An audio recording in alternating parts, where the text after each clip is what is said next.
Perkenalkan, nama saya Amelia Anastasia, Prodi Perbankan Syariah dengan nomor NIM 241420000723. Di sini saya akan mempresentasikan tentang Lembaga Pengelola Zakat, Infak, Sodakoh, dan Badan Wakaf Indonesia.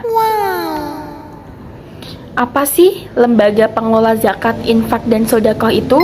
Lembaga Pengelola Zakat, Infak, dan Sodakoh adalah organisasi yang bertugas mengumpulkan, mengelola, dan mendistribusikan dana zakat, infak, dan sodakoh kepada yang berhak menerimanya.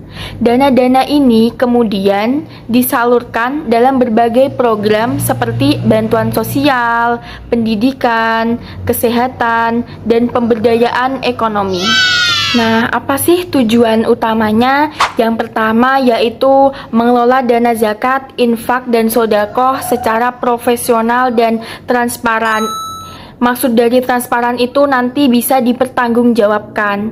Terus yang kedua, menyalurkan dana kepada yang berhak secara tepat dan efisien.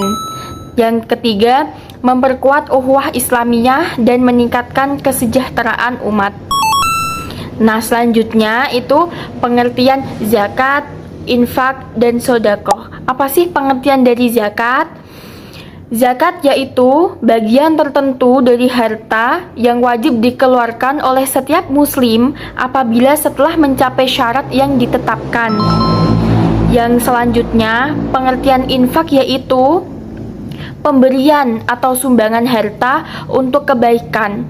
Infak bisa diberikan kapan saja, tidak memiliki jumlah atau batas tertentu. Sedangkan sodakoh yaitu segala bentuk pemberian yang dilakukan dengan niat untuk mencari ridho Allah Subhanahu wa Ta'ala. Sedekah bisa berupa harta, tenaga, waktu, atau ilmu. Nah, jenis-jenis lembaga pengelola zakat itu apa aja sih? Yang pertama, lembaga amil zakat atau LAZ, yaitu lembaga yang secara khusus ditunjuk oleh pemerintah untuk mengelola zakat. Yang kedua, yaitu organisasi kemasyarakatan atau ormas. Banyak ormas Islam yang juga memiliki program pengumpulan dan penyaluran zakat. Yang ketiga, masjid dan musola seringkali menjadi tempat pengumpulan zakat di tingkat lokal. Yang selanjutnya, peran penting lembaga pengelola zakat.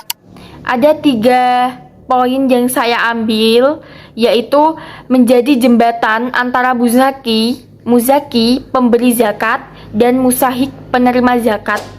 Terus yang kedua yaitu memastikan bahwa dana zakat yang digunakan itu sesuai dengan syariat Islam. Terus yang ketiga, memberikan laporan pertanggungjawaban kepada publik. Yang selanjutnya yaitu Badan Wakaf Indonesia atau biasa disebut dengan BWI. Apa sih pengertiannya? Badan Wakaf Indonesia atau BWI sendiri itu artinya lembaga negara yang dibentuk untuk mengembangkan dan memajukan perwakafan di Indonesia. Wakaf itu sendiri berarti hibah tanpa imbalan berupa benda tidak bergerak untuk tujuan ibadah atau sosial. Yang selanjutnya yaitu tugas dan fungsi BWI. Apa sih tugas dan fungsinya itu? Yang pertama yaitu membina dan mengawasi penyelenggaraan wakaf. Yang kedua, menyusun rencana induk pengembangan wakaf nasional. Yang ketiga, memberikan bimbingan teknis kepada nazir atau pengelola zakat. Yang keempat, melakukan penelitian dan pengembangan di bidang wakaf. Yang selanjutnya, pentingnya wakaf. Apa itu pentingnya wakaf? Pertama, sumber dana abadi untuk kegiatan sosial dan keagamaan. Yang kedua, meningkatkan kesejahteraan masyarakat. Yang ketiga, untuk menumbuhkan rasa kepedulian sosial.